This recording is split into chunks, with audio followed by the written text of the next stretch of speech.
Welcome to another episode of the Bronze Metalist Podcast. I'm Cale. I'm OJ. We're two professional broadcasters. We like metal and we like to talk about it. And today we're continuing Black Metal January with the granddaddy of them all in the black metal genre. It's black metal by Venom. This is an album that obviously gave the name to the genre. And a lot of people who were the big parts of what we now understand to be black metal were very heavily inspired by this album and this band. The satanic lyrics and imagery, even the font of the fucking name of the album. Yeah. That sort of scroll work font with all the tails coming off of, I don't even know what you call that font. But you see it all over the place sometimes. Even like the E in Every Time I Die is that font. It's like something you see on a very old Bible. Yeah, I don't know what that's called, but that font is all over the place in black metal. If it's not just something that's completely illegible because it looks like a bundle of sticks. That's not usually the album titles, I guess. That's usually just the band name, the band logo. That would be awesome to have like an extreme metal band call the band Bundle of Sticks. And the logo is so illegible you'd never know that was the... And how do you book shows? How do you book shows without people finding out? I don't know. Because I feel like the part of the novelty of that band is... You're not allowed to. The first time someone guesses it correctly, band is over. It's done. You're done. Even if you didn't get an album out. I mean, yeah. The first time someone looks at that and goes, "Is that actually Bundle of Sticks?" And you're like, well, yeah, joke's up. Or a pile of sticks. A bundle of sticks is the proper word. Is more organized. Yeah. The proper word for that is a slur. So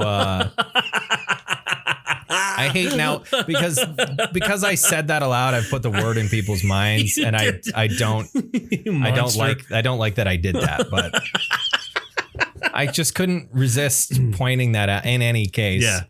I think that would be a chord is what that is. Yeah, actually, you're right. Yeah. I didn't. That's unfortunately not what I was thinking. No, I know. Well, yeah. Well, you let that cat out of the bag. No one in high school called me a chord because I was in speech.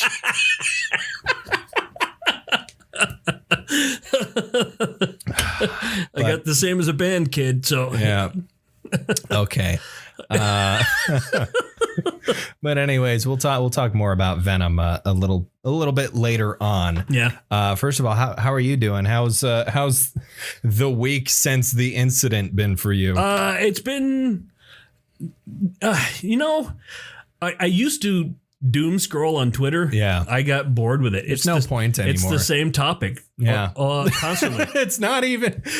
I need some variance in my gloom and doom. Exactly. It's all the same. If it's the same thing, it's come on. If we're gonna be apocalyptic, at least be a bit more creative. Sure. But let's spread it out a bit. Yeah, I honestly, it's like, what's the point of doom scrolling? It's not how I should not say aloud. Yeah. But I'm going to say, how much worse can it get? I was about to say that, and you're like, and I'm like, you fucking idiot. Don't say that. That's my favorite thing to do. It can always get worse. You always say, what could go wrong? Yeah. That's I think one of your most uttered phrases since I've known you is, what could go wrong? That's just because somewhere in the back of my head, I'm hoping this is going to get shitty. Yeah. Oh, come on. You're excited about that. Whereas I'm like, fuck, shit. Like I dread that. I do well in chaos. Wrong.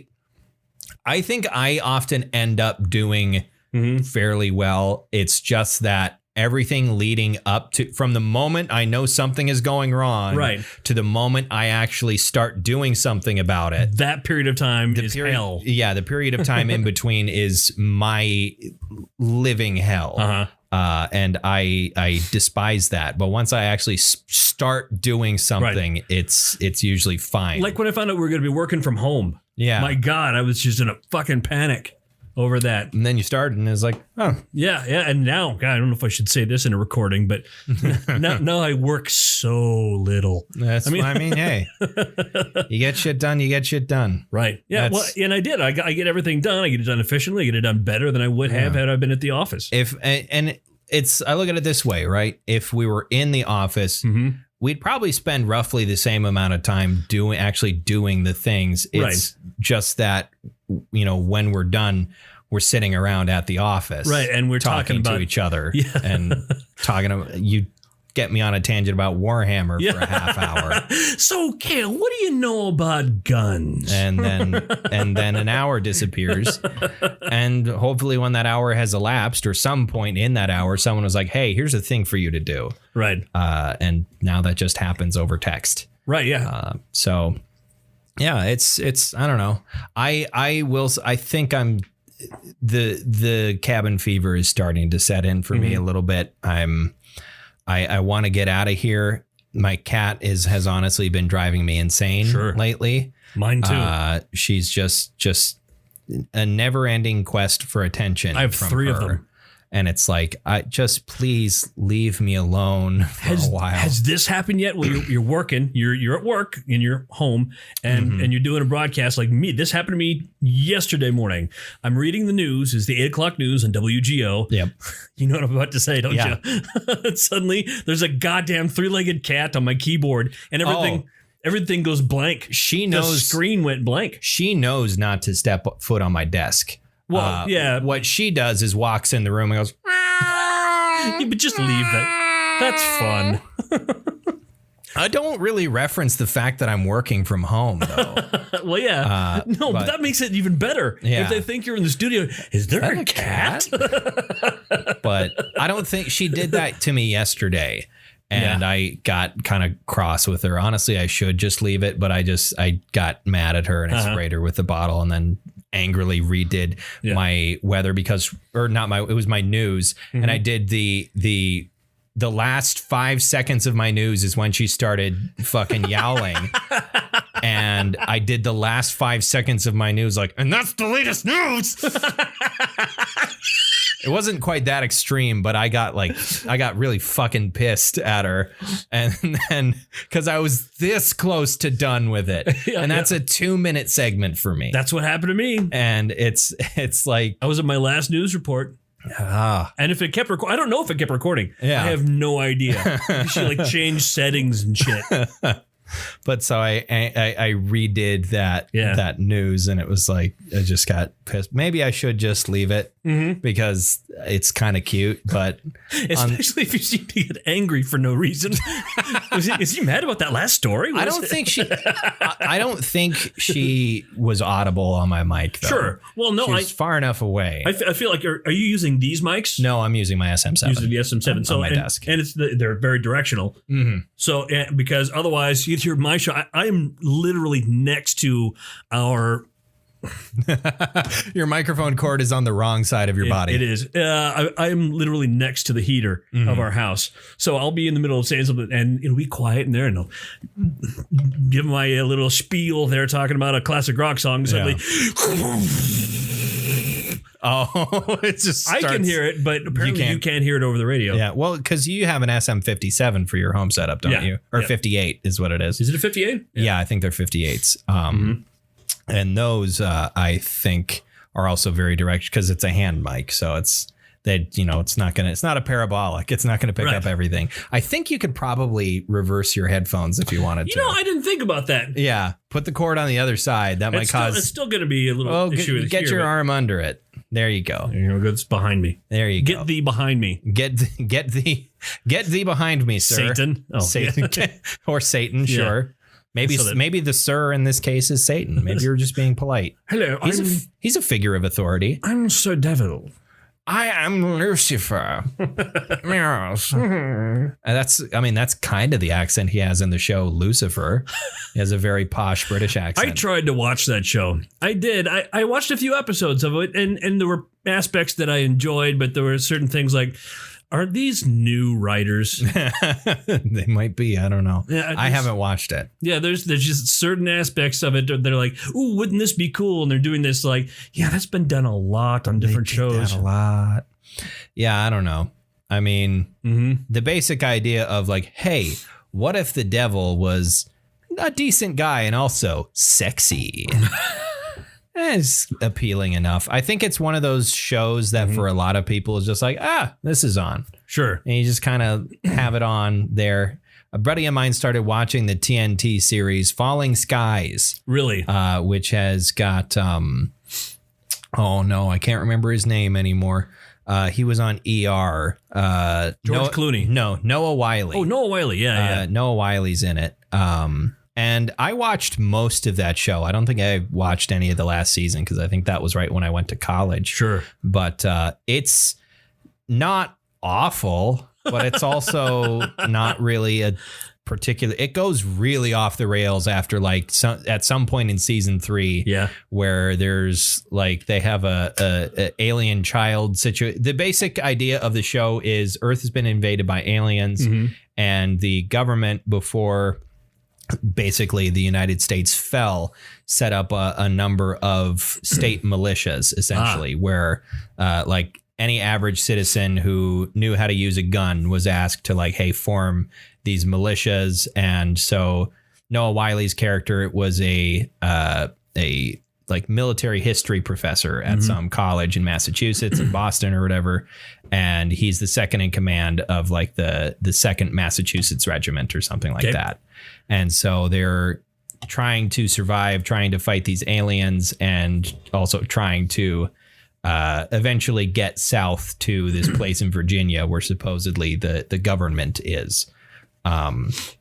And it's fine. So it's almost the same. It seems like it might have the same feel as The Walking Dead a little. Yeah, it very much, I think, was trying to be The Walking Dead with aliens. I think it got started around the same time as The Walking Dead, vaguely around that time, 2010, 2011. I think we were watching the first season when we were living in our camper in the trailer court in Washburn because we couldn't live in the house that summer because it was 2011. And if you lived next to a major river in North Dakota, you had a bad time. Even the Red River went up, didn't it? Yeah. Yeah. It wasn't, it was not nowhere near as bad as Minot, obviously, or Bismarck for that matter. Right. But most of Bismarck is way up on a hill. Sure. But a lot of the most expensive houses are right next to the river. Down in the valley. Yep.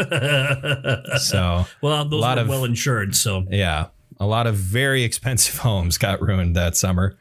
Minot is the opposite of Bismarck in that respect. Or at least, if you have a rich home, it's up in the hill. Yeah. At least in central Minot is, I think, further to there's some more expensive homes by the river when you go towards Burlington. West, yeah. The west end of town, yeah. There's down by the river, there's some decent houses over there. There's one house I remember. I don't know if it's still painted that color. I think it's over by not the country club, because the country club's over on the east side of town, isn't it? Like the new country club? Yeah, the one where with Elevation, the big restaurant. Yeah, in the southeast. Yeah. Whereas is it the old country club or just the golf course that's over on the west side? Well, there's Jack Hoven golf course, the Wee Links or whatever and all that. I don't know. The Minot one. There's a golf course there. Yeah. It's on the west side of town. Yeah, there's one on the west side. There was a house over there that was painted fucking pumpkin orange. Just bright, like fluorescent orange. Really? And I remember this because we came across it while we were watching. My sister played golf for MSU for a year. And we were down by that golf course over there, and just this house just like jumped out, and I was like, Jesus Christ, that thing's got a glow at night. How can anyone stand to live next to that? And that makes me think now, if I, ever have money to buy a decent home, I want to live over there because obviously there's not a HOA. Yeah, because there's no fucking way they would pass muster. They would have allowed that. No, and I don't want to live somewhere with an HOA because fuck those people. There's definitely not one in my neighborhood either. Yeah, I think we have meth dealers across the street. Nice. I had meth dealers across the hallway for Did you really? about a year. How good was their shit? I never tried it. Oh. I don't know if they were meth dealers. They gave the vibe I got was sort of druggy sort of vibes. Mm-hmm. Those were the people that disappeared. They had an eviction notice on their door for months, and even though there's nobody there, there was nobody there, and that's why the eviction notice was on the door for months, is because they fucking ran. Mm-hmm. They just got up and left. And I came back one day, and there was just a whole bunch of guys from the property company just with the door wide open, repainting and redoing stuff. And I'm like, what happened here? It's like, well, I don't know. Never canceled their lease. I never did anything. There was a morning where I got up at like 5:30 to do weekend weather. And I opened the door. And 5:30 in the morning, I open my door and I see their doors wide open. Mm-hmm. And I'm just like, they left it that way. So I'm just going to leave it that way, too. Whatever happens there happens for a reason. Was there stuff in there still? They were still living there at the time. They were still there at the time. They were still there at the time. I think they had just gotten incredibly shit-faced and left the door open in the middle of the night. Also, I think this was in the fall, and oftentimes the windows in the hallway get left open. Oh, sure. Maybe the door blew open? Maybe? I don't think so. Oh. I just think they left it open because they were extremely wasted on something. And then it was very cold in the hallway, and all that air was going straight into their apartment. And I was just like, you know what? You people deserve this. It's too bad you couldn't go capture a squirrel. Just put it in there and shut the door for him. Oh my, no. I don't think I'd be able to catch a squirrel. And then if I caught one, I don't know if I would do that. Because I'd be mean to the squirrel. Yeah, that would be mean to the squirrel. Poor thing. I finished one path of Cyberpunk. So there are multiple endings. Multiple ways to end the game. Mm-hmm. And I think there is some variation on the ending because they give you a choice right before it. It's not like you made these choices earlier in the game and now you're hardlined into this ending. You're still given a choice between three. One is, I'm going to do this my way. One is one is going with the corporation because there is a woman from Arasaka who is willing to help you in exchange for you helping her depose her brother, who murdered their father, who was the head of the company. Mm-hmm. Then there is going with one of your romance interests. Okay. So I chose Panam, who is this nomad girl who is probably out of my knowledge of the possible romantic attachments you can have, is probably the most capable simply because she's part of a nomad clan that has tons of people who are like military veterans. Sure. And also, thanks to my help, they had a fucking tank. So I feel like that was most capable. I didn't do that one, though, because one of the other ones is letting Johnny, who is a digital ghost living in your brain rent free. Right. And also his being there is killing you. Spoilers for Cyberpunk. Sorry. Sorry, Josh. Now I'm not going to play the game. That's the spoilers are probably for Josh. Yeah. Because he probably wants to play it at some point. He's got a PS5. He can. Anyway. Hey, this is for fucking spoiling a major plot point of a major possible plot point for season 2 of The Boys. It didn't end up happening. Right. But because in the comics, Black Noir is a clone of Homelander. Oh, really? Yeah. I didn't know that. And he's basically Vought's insurance against him. That does not happen in the show. Yeah, because Black Noir can't fly. Yeah. Well, in the comics, he was just like not doing that shit to keep up and like he didn't take off his mask because he was a clone of Homelander. And so he was an insurance policy against Homelander. And also they were using Black Noir to gaslight Homelander into doing a whole bunch of awful things and basically drive him crazy by having Black Noir do terrible things. And then everyone was like, why would Homelander do this? Because it was Black Noir dressed up as Homelander. Sure. That does not happen in the show at all. But I didn't know that at the time because season 2 was like months away. So that's for you. These spoilers are for you, Josh. In any case, the third option is letting Johnny Silverhand take control and have his old friend Rogue help you take down Arasaka. And the ending, I chose that one. Mm-hmm. And that ending just left me feeling kind of bummed. Really? For what ends up happening to V and the ultimate outcome of that ending. And I'm not sure, like the final scene is really cool, but also just feels like, oh, so that's how. Okay. And I'm wondering if that final scene changes at all, depending upon which ending you choose. I don't know, but as soon as you finish the game, it loads your last save that it makes for you before you enter the final mission. Oh, okay. So you can actually reload. You can reload. It sends you back to that point. You're back in the open world. You can do whatever side jobs you want and come back and try a different ending. Okay. But there are certain characters that may or may not appear that died earlier in the game that I could have saved, but didn't because I didn't know you could save them, and they might have an impact on the ending. At some point, I will probably do another playthrough. So because Johnny Silverhand is in your mind, does this mean you know Kung Fu? Not quite. Oh. Johnny was more of a high caliber guns and guitars sort of guy. Whoa.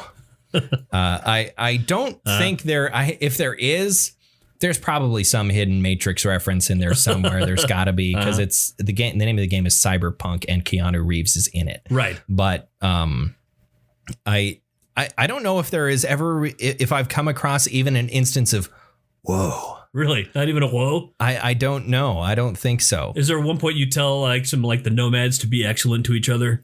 No, I don't think so. And I don't know at what point in the development of the script that Keanu Reeves became Johnny Silverhand. Like, I don't know at what point he was cast. Right. Because if you look at depictions of Johnny Silverhand from the original like Cyberpunk 2020 book, the Johnny Silverhand they have there in black and white is like very much like a hair metal sort of rocker looking dude. And then you have Keanu Reeves as Johnny Silverhand, who is, got the beard and the sunglasses. He looks more like, kind of a military sort of, he's wearing the bulletproof vest and everything. He's got a very different, slightly more punk sort of look. And it's sort of the difference too, is his band is called Samurai, which is a huge thing in the history of cyberpunk is the band Samurai. But they were chromatic rock is described in the books as being like slightly more extreme glam metal. Whereas in the game, it is like melodic hardcore punk, basically. All right. Is what it is. I really like the songs that they got. There's some band from Sweden that they got to write the songs. I really like the songs, but you also have a bunch of opportunities actually to meet his old bandmates who are still alive because they're all rich. And even though they're 80, they've had, all kinds of cybernetic implants and treatments to look young because it's 2077. But I will need to do some of the other endings to see exactly how that affects, and eventually another playthrough to try and do things differently. I guess. It's funny in my head just for a moment. I thought, I might still be alive in 2077, and then reality set in. No. Who knows? Who knows? What could go wrong? I'd be 103. I mean, some of how many like 100 something year old people are they like? Reporters are like, what's the secret to living as long as you do? Well, hard drugs. I smoke a cigar every day and I drink half a bottle of whiskey. It's like, how the fuck did you live? And the reason they lived is not because they didn't. It's not because they smoked and drank and stuff like that. It's because their body was apparently so fucking difficult to kill that those things were nothing to them. It's not that they did all these things that were terrible for most people. It's just that things that are terrible for most people weren't terrible for them. It's like, what was it? What was the magazine that I was reading? Maxim. Remember Maxim magazine? Yeah. I remember reading an article back in the late 90s. There was this guy and his friend. His friend was just a almost professional mountain climber. Like he was sponsored. Yeah. Like he'd go to South America and climb these giant peaks and journal the whole thing. And he basically a travel writer. Yeah, he's a travel writer who was an athlete, at the same time. Yeah. And he himself loved horrors and cocaine. And in fact, they went to Buenos Aires and they were going to climb a mountain. They were going to climb something in the Andes. Yeah. And the night before they did some serious partying, like serious partying, like there was lots of weed and coke and booze. A smorgasbord of hedonistic delight. They're up until like 3 a.m. And then the next day they're like, all right, we're going to go climb. And his friend, who was the athlete, was like, there's no way I'm climbing a mountain today. He's like, fuck you. And he went up the mountain. I mean, because that shit's nothing to him. Yeah. That's just some people just it doesn't things have no effect on them somehow. Right. It's like chemically with Ozzy Osbourne, caffeine is worse for him than cocaine. Sure. Like scientists did studies on him and found out like he gets more amped on caffeine because he has a caffeine like hypersensitivity. Sure. But he's done so much cocaine that like an amount of cocaine that for a normal person would be like, whoa. Ozzy's like, it's not him. Oh hell, that's a time here. But yeah, well, totally. I mean, and that tells me that somebody out there somewhere went to Oxford University and has their PhD. And part of getting it was doing tests involving drugs on Ozzy Osbourne. I don't know the exact. I do know Ozzy Osbourne was involved in some specific medical trial. Yeah, like finding out the secret of his insane drug tolerance. Sure. And the fact that he's still alive. Yeah, I don't know for how much longer. He's going to be 73 this year, I think. Something like that. Yeah. Because I know he's got Parkinson's now. Yeah. So I don't know how much longer we'll have Ozzy. It'll be a sad day when he goes. It will be. In any event, we should probably get to talking about black metal. Black metal. Black metal. Black metal. By Venom. You gotta love Kronos. Yeah. Although it's weird. It's a little weird because they're British. Right. And for some reason, the kind of affectation that he has when he sings because of how gruff he's being, he ends up sounding like a weird pastiche of a Southern American. Yeah, he does. They sound like maybe they're from Northern Florida. Yeah, it's a little weird. And I think it just comes from, using that sort of gruff voice but it's just kind of, there were times they're like, they sound very Southern right now. But a lot of British actors have said by far the easiest American accent to pull off is Southern for them.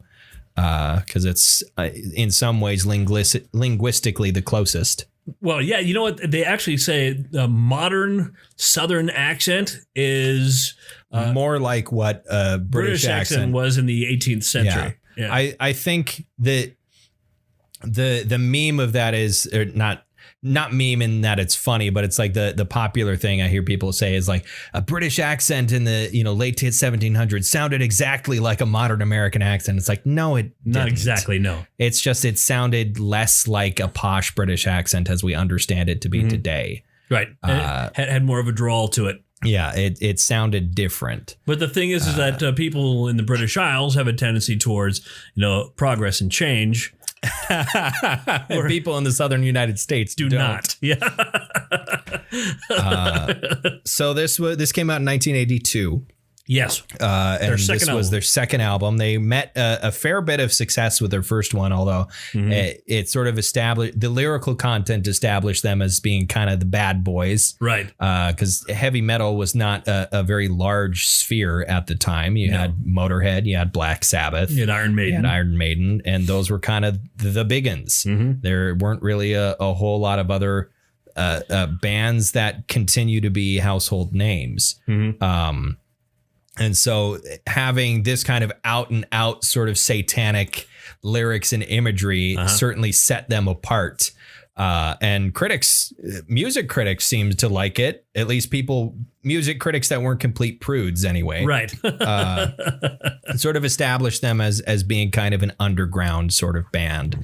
And this continued that trend. And this album was extremely positively reviewed by lots of people, but like critics and this album has had a lasting legacy, obviously because of the name, but also just like in general, people really seem to like it.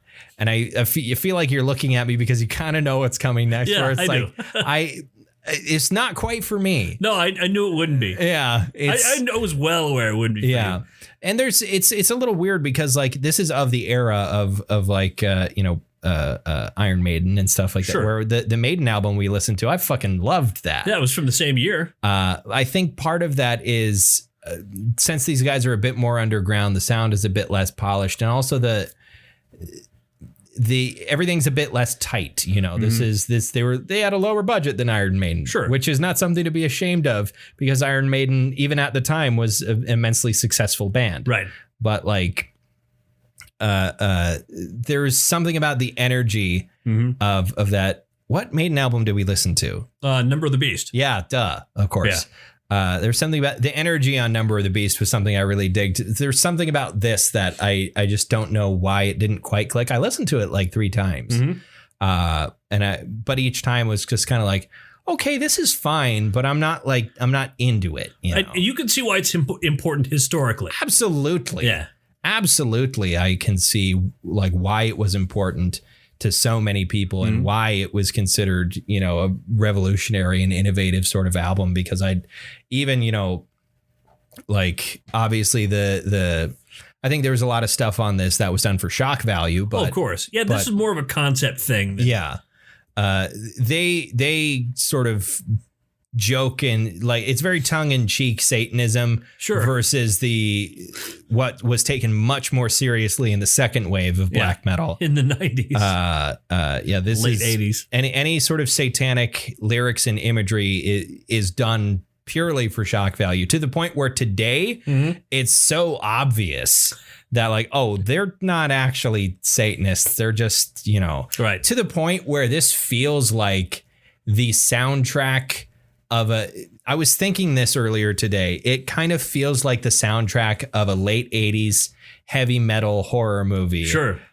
Made by people who don't really know anything about heavy metal. It's just that like a late 80s. This came out in the early 80s. Right. So like someone whose idea we actually reviewed one of those albums. Yeah, that was Halloween, wasn't it? No, Fastway. Fastway, that's right. With Halloween. Trick or Treat. The Trick or Treat soundtrack. That's what it was. Did we do a Halloween album? Recently. Was that this year? Yeah. Oh, that might as well. Last month. No, month before. November. I had a long month last week. I hear you. So I lost all track of time.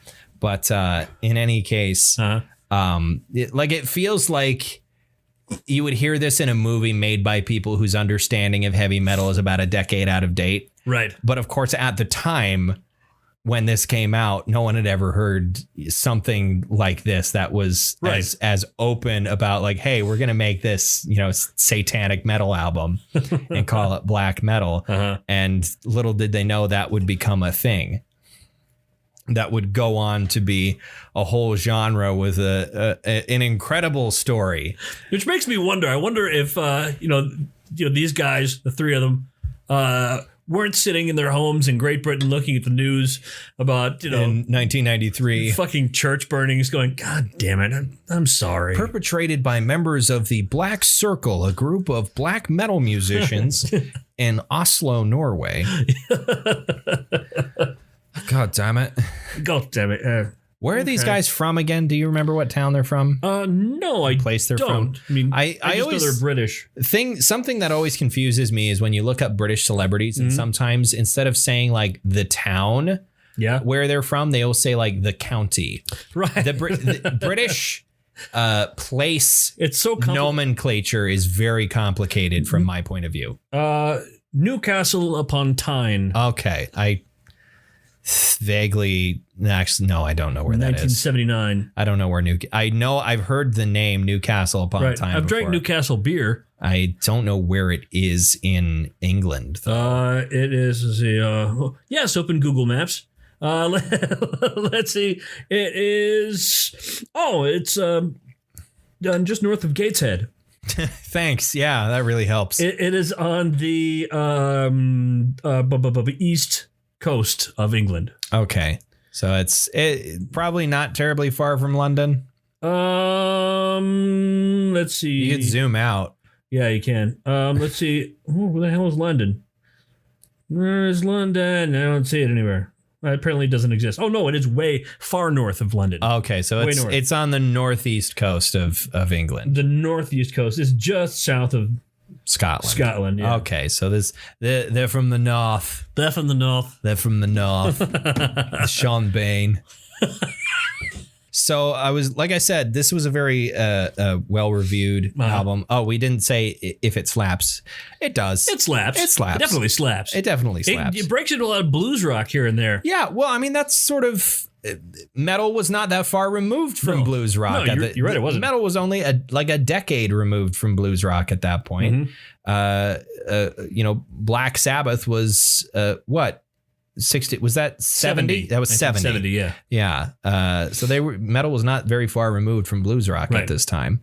And there was certainly it sort of debated whether this album could be considered from a songwriting point of view more important to thrash metal.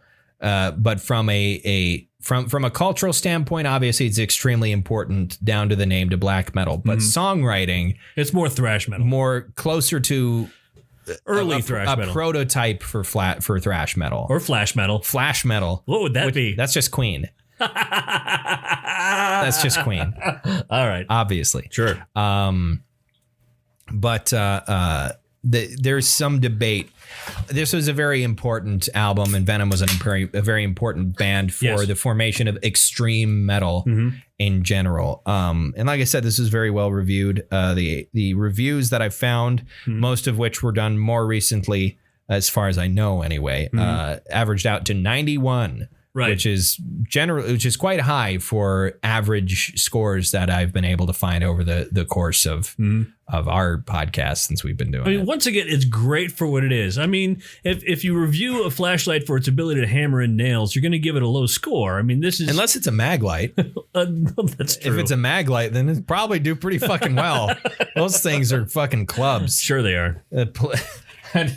If a police officer hits you in the head with a mag light, you're going to fucking die. You don't have a nightstick, do you? Nope. I just have a flashlight. I just have this. Oh, fuck. My bones. Please bring out that soft wooden nightstick. But my point is is that this is great for what it is. I said soft wooden nightstick. Yeah, I know. I guess the presence of wood would, maybe prevent it from being considered. Fuck it. This is great for what it is. You're such a cord. But anyway.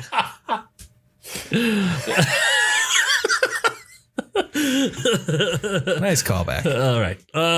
Yeah. I mean, if they put this album out now, it'd be weird. It made a lot of sense in 1982. Absolutely. And it's still fun to listen to. How is Venom still making music? Are they still or touring at least? I think they play once in a while. I know there's plenty of bands from that era that aren't making new music, but still tour. And they were fairly young when they did this, so they're only in their mid 60s now. That's true. Yeah. Well, because I don't know. I had a thought and it disappeared. Sorry. That's okay. I derailed you. No, that's not your fault. I think. It happens, man. It happens. Shit happens when you're. There's a sidebar. A great series on that you can find on YouTube called Shit Happens by Every Time I Die, which was, I think, their 2009 Warped Tour. It was a bunch of vlogs that they did on their Warped Tour in 2009 and associated tours around the summer. Did you see them on that tour? No, I would have been 14. 2009? Yeah. Which I definitely could have been 13, I think. I would have been 14 for part of the year, I think. Oh. Well, you were in 96, right? I don't know. I had a long week last year. But no, I did not go see them then. I didn't go to Warped Tour until 2014. I think that was my first year I went. In any case, it's a hilarious series. There is one point where Keith, the vocalist, they were having a pool party at some hotel, and a couple other bands were staying there. And Keith gets extremely drunk and decides he's going to lay face down in the pool for as long as I think he had a snorkel. He's like, I'm going to fall asleep laying face down in this pool and see how badly I can sunburn my back on purpose. Sure. Because that's where Keith Buckley was at in 2009. There is also a part of that tour where Andy Williams, the lead guitarist, lost a tooth because he ate too many Skittles. He was just constantly eating Skittles, and they were in line one day at craft services for Warped Tour, and someone came up to him with a 5-gallon pail full of Skittles. And he was like, fuck you, bringing me these goddamn things. I lost a tooth. And then he opens it up and takes a handful. Of course. But because why wouldn't you? No, it's a great series. They also introduced the term shinfo. Shinfo? Which is short for shit info. Okay. Which is when you just intentionally give people bad advice. And then see what happens.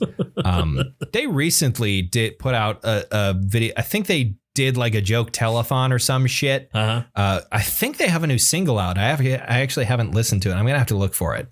Their new stuff is on the horizon for them. It has been for a while, but it's coming at some point. So I just need to stay abreast of that because I love Every Time I Die. They're great. Continuing the sidebar, something we were talking about earlier today, is there's a new completely unannounced EP from Gatecreeper, which is Gatecreeper. Is it Gatecreeper? Right. Gatecreeper. Yeah. Which is a Arizona, I think they're from Arizona, southwestern death metal band. Sure. Slightly jalapeno flavored. Yeah, slightly jalapeno flavored. Yeah. I've traditionally not been too keen on their music. It's very meat and potatoes, which is exactly what some people want. I heard it and I'm like, I like this. This is good. They're very popular in the death metal scene, but it's a lot of caveman riffs, a lot of, so many HM2s. Well, just have the one. Yeah. Well, or two, or probably two guitarists, but and very sort of monotone death growls that the vocals don't have a lot of variation. It's the same pitch and volume all the time. But the new EP, I was listening to that earlier today, and the first like 5 songs are a minute in length. They're really? Basically more grindcore songs, and then the last one is 11 minutes long. Have they grown as a band? I didn't get a chance to listen to it. Like the moments where they sort of experiment. The last song is a little melodic. It has some more melody to it. It's a bit moodier. It's a bit I enjoyed the variation on their sound, and I need to kind of go back and see if the rest of their stuff will maybe click with me a little bit more, because I think they sound great. On an intellectual level, I like their sound, but then the emotional part of my brain is just kind of like, I need more. I need some feeling here. I need some dynamics. Something they just tell you they really mean what they're doing. Because I'm a very emotional music listener. That's what engages me with stuff. Right. I mean, you need something to tie things up. Like, say, if you were listening to an album and you're, not sure if you like it, and then you get to, the track, the Urban Assault version of Rollin'. Yeah. That really seals the deal. It really seals the deal for you as being the greatest album you've ever heard. The greatest album of all time. Yeah. Mm-hmm. Rollin' was on Chocolate Starfish, right? Oh, okay. Yeah, it was. I wasn't 100% sure. I didn't check.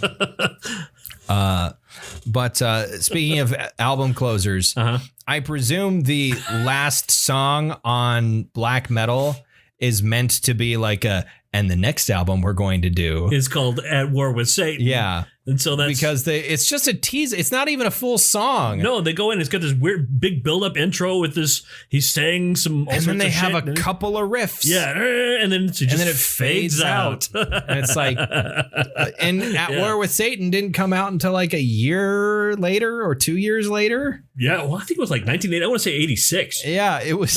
It's like, why you're getting us hyped for your next album years in advance? Yeah. Okay. It's like, I mean, Dream Theater sort of did. I mean, nobody knew at the end of Metropolis Part 2 that the static at the end was going to be the same sound you would hear at the start of Metropolis Part 3.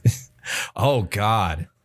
If Dream Theater did a Metropolis Part 3, it wouldn't be right without...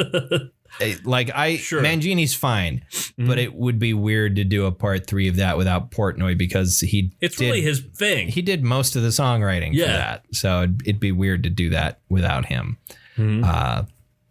Anyhow, if they did it as a polka, then it'd be fine. We haven't talked about this in the new Liquid Tension Experiment stuff coming out sometime soon, which is a supergroup. Fantastic. A supergroup made up of 3 current Dream Theater or 3 former. Yeah. 2 current members, 1 former. Right. And 1. So here's how it goes. 1998, when they got it started, it was just Mike Portnoy, and he was like, I want to do this. I want to do a supergroup sort of. I've written all these songs. Sure. And I want to get like a bunch of other really, really good musicians. And there was a whole bunch of guitarists he had his eyes on, and he couldn't really get, because he wanted it to be completely separate from Dream Theater. Sure. There were a whole bunch of other guitarists he wanted to get in, and he couldn't get it to work with any of them. Like their schedules just didn't allow. And he was just like, all right, John. Like, so John Petrucci, he's like, you're the best guitarist I know, and I know your schedule, so get in here. So John Petrucci, because Mike was still with Dream Theater at the time. This was in the late 90s. And then there was a little keyboardist who is, at the time, I don't know if he was in a band at the time, but there was this little keyboardist named Jordan Rudess. Right. Who was a wizard. Yeah. He was not yet a wizard. Oh, he wasn't a wizard at the time. He wasn't a wizard at the time. Right. Now he's a wizard. But Jordan Rudess would go on to be in Dream Theater. Sure. But at the time he was not. And then they got good old Tony Levin from King Crimson in as their bassist, playing exclusively a Chapman stick, which is it basically has it's a 12-string bass guitar that has no body. Right. It's just a fretboard, and it goes down to... It's the sitar of bass guitars. Yeah. And it's fucking awesome. It is. And he's mesmerizing watching him play that shit. It's crazy. You ever listen to King Crimson? No, I haven't. Give that a spin. I should try that. I mean, I like prog, so I'll probably like it. Yeah, oh yeah. We should go to Czechoslovakia. Ha. It's a beautiful city. All right, so it's clear we've gone quite far afield here.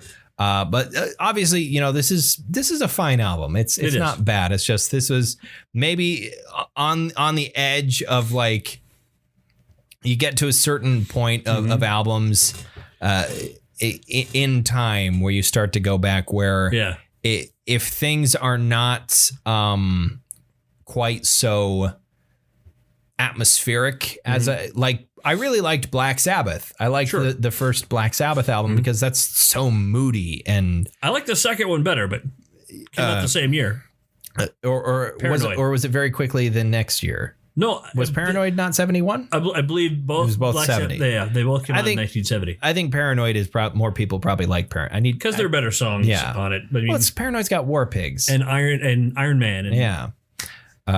But in any case, and Paranoid. But I really like that because it's very moody and there's a lot of things that I currently like about doom metal that are still coming out. Sure. That are still big parts of the genre. The doom metal? that are still present Sure. on that album. Whereas like it's Black Metal January. I like black metal. I listen to this and I go, it's not really. You wouldn't call it black metal. Yeah. So it's the prototype. It's an early prototype of black metal. Yeah. And it's like we've said many times, it's fine for what it is. It's not my favorite thing in the world. Right. But so I'm giving this, I'm bestowing upon it, like Maz Kanata to Chewbacca, a silver medal. I also am giving it a silver medal. It's not, if I gave it a bronze, I would have to hand in your metal card, my metal card, because that would be a grave sin. Right. But this gets at least a silver. I mean, that's something that I'm really going to want to go back.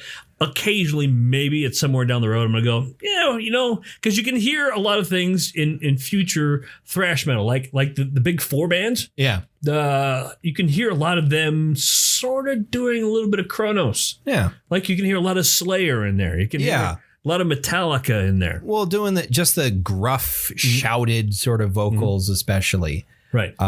Speaking, we haven't talked about, because I mean, this is your week. Did you listen to Venom before the rest of black metal was a thing? No, I didn't. I was aware of Venom all along, but for some reason, I'd never encountered like a dude who's like, let's listen to Venom. Until like my fucking 30s. Okay. So by the time you listen to this, second wave of black metal was well underway. It was well over. Yeah. One could argue that the second wave of black metal is over. Yeah. We're in a third wave. If we're in not a fourth. If we're in a third or fourth wave, it's a wave that's gotten smaller and smaller. Right. But also perhaps a denser and more interesting wave from my point of view. Sure. Depends on what you consider. I think it's also a stylistic thing where if you wanted to say like third and fourth wave, like a second wave, like there are a lot of bands that are still that might be new, but are stylistically second wave type stuff. I feel like if you want to go into college and study biological evolution, if you just become a heavy metal fan first, you'll start to understand. You'll understand the concept better. Starts to make sense. But cause like Panopticon or like Falls of Raros or something, like a lot of American, distinctly American black metal bands, I think fall under almost a new wave. Right. Like Duran or The Cure. Yeah. You got me with my favorite black metal. You got me with the whole new wave thing. I was about to say like, oh no, I haven't thought about what we're doing next week. Yes, I have. Of course we're doing. What is your favorite song, by the way? Oh, did I not? Oh, I didn't say. My favorite song, I wrote down Buried Alive. That is a great song. And I like it because it is one of the darker, moodier tracks on the album that is from a songwriting perspective, darker and moodier. That was supposed to be on their first album. Okay, but they said, we don't have the chops for it. They said, we have the song, but it would be too shitty to put on this first album. It's the opposite sort of song from Teacher's Pet. Yeah, a song about statutory rape. Yeah, a song about statutory rape that you think is over and then it's not. Yeah, they pull a November Rain on you. They do. Teacher's Pet is over. No, it's not. There's more. Yeah. But yeah, the Teacher's Pet is like, that's like a mid 70s heavy metal. That's it feels like almost like an AC/DC song, or maybe, lyrically. Yeah, AC/DC crossed with the Jay Giles band. Yeah. Something. Yeah. Or maybe even like a Motorhead tune or something like it's weird. It's like, oh, and this is the band that created black metal. Yeah. But what's your favorite song? My favorite is either Buried Alive or Sacrifice. I love the song Sacrifice because I love that fucking riff. It's great. Yes. There's a lot of good riffs on here. This is not a bad album by any stretch. And next week, we're going to be doing The Scars of Man on the Once Nameless Wilderness, Part 1 by Panopticon. You can listen to Part 2 if you want. Part 2 is entirely acoustic and bluegrass type stuff. Which is fantastic. He does that good. He does a great job at it. I'm not super keen on his clean singing. He has just such an incredibly rough voice, but it's not meant for singing. Yeah. But he's a great songwriter and a great player. And so it's if you want to listen to it, go ahead, but I'm only requiring you to listen to part 1. Part 1 is already quite length. I think part 1 is already like 50 minutes or something like that. So part 2 is about the same length. Okay. So if you want to spend almost 2 hours of your life, go ahead. Spending 2 hours of your life listening to Panopticon is time well spent, I feel. I agree. Yeah. To be honest, I agree. But yeah, so that's next time. Speaking of just something that you popped into my head is that Slice the Cake album. Oh. That at some point, it's been talked about on here before. I made Jaren listen to it. Yeah. At some point, I might torture you with it. It's not bad, but it is. Is it like difficult listening? I haven't listened to any of this stuff. It's not difficult listening. It's just there's so much of it.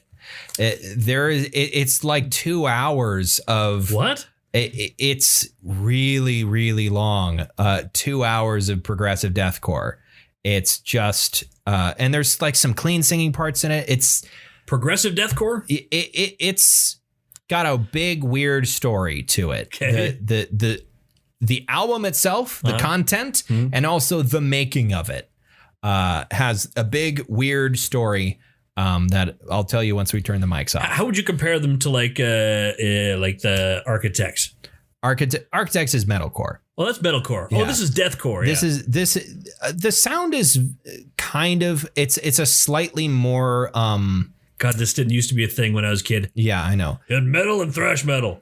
Yeah. Their sound I would describe as being like, you remember when we listened to Shadow of Intent, right? Oh, sure. Love that. Think of like a more replace like a lot of the keyboard, the piano with stuff that's a bit more Baroque. Okay. Like the stuff that's not distorted guitar, like any keyboard presence or extra arrangement outside of the guitars is a bit more Baroque and a bit more classical versus just sort of the piano stuff that was going on. But a lot of I'll play you a sample once we're done. And if it's not Baroque, I'm probably using that wrong. Don't fix it. I'm probably using that term entirely wrong because words mean things, and sometimes I say things without knowing what they mean. But the trick is to say them with confidence. I don't mean to be we almost did the same bit at the same hyperbolic time. or nothing. I showed you that video like 2 years ago at this point. I don't even remember the actor's name. I don't either. He was on The Walking Dead and he played Red Skull in Infinity War. Did he? Yeah, because it wasn't Hugo Weaving in Infinity War. Right, because it was in Captain America. Hugo Weaving was unavailable, or he just wasn't willing to return for such a short scene. Sure. But they got a guy who's Ross Marquand is his name. He's extremely good at impressions. The nano impression. We were somewhere around wrapping up about 10 minutes ago. So thanks everybody for listening to another episode of the Bronze Metalist Podcast. I'm Kale. I'm OJ. Congratulations. Clink from a can. Yeah. It was our cans clinking together. Wait a minute. Our beer cans. Look, we're slightly overweight, but we're not that overweight. I got boobs now.